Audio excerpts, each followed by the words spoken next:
Chemistry first পেপারের third chapter নিয়ে কিছু কথাবার্তা তোমাদের বলা উচিত এখন। থার্ড চ্যাপ্টারের শুরুতে একদম হচ্ছে ব্লকগুলো আছে। এই ব্লকের বিভিন্ন ক্যারেক্টারিস্টিক্স থেকে প্রচুর কোয়েশ্চেন আসে। যেমন ধরো হচ্ছে ওয়েভ 2, ওয়েভ 4, ওয়েভ 6।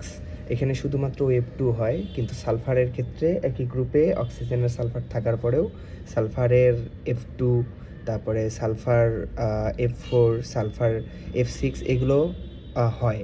কেন এই ডিফারেন্সগুলো পড়তে হবে? CCl4 পানিতে দ্রবীভূত হয় না, কিন্তু SiCl4 এটা পানিতে দ্রবীভূত হচ্ছে। এই জিনিসগুলো হচ্ছে তোমাদের পড়া লাগবে। NH3 PH3-এর মধ্যে বেসিসিটি কার বেশি কার কম, এই জিনিসগুলো পড়া লাগবে। আর এই ব্লকের পরে আসতেছে হচ্ছে তোমার এই ব্লকের পরে অবশ্যই ডি ব্লক যেটা আছে সেটা থেকে ইন্ডিভিজুয়াল কোয়েশ্চেন হয়, যেমন ক্রিস্টাল ফিল্ড থিওরি থেকে কোয়েশ্চেন আসে। আর এরপর হচ্ছে পর্যায়বৃত্ত ধর্ম আছে, এখান থেকে একটা শিওর শর্ট কোয়েশ্চেন আসার চান্স আছে। আর এরপরে আছে হচ্ছে বন্ধনগুলা, তো বন্ধনগুলা দেখবা। আর বন্ধনের পরে তোমার হাইড্রোজেন বন্ধন আছে, এইটা সবচেয়ে বেশি ইম্পর্টেন্ট। আর তার আগে হচ্ছে পোলার আয়ন আর শঙ্কর আয়ন, এই দুইটা টার্ম অনেক বেশি ইম্পর্টেন্ট।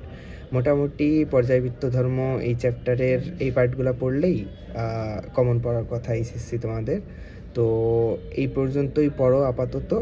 আর হচ্ছে পরে আমি হচ্ছে ফোর্থ চ্যাপ্টার আর ফিফথ চ্যাপ্টারের সাজেশনগুলো মোটামুটি পাঠিয়ে দেবো না।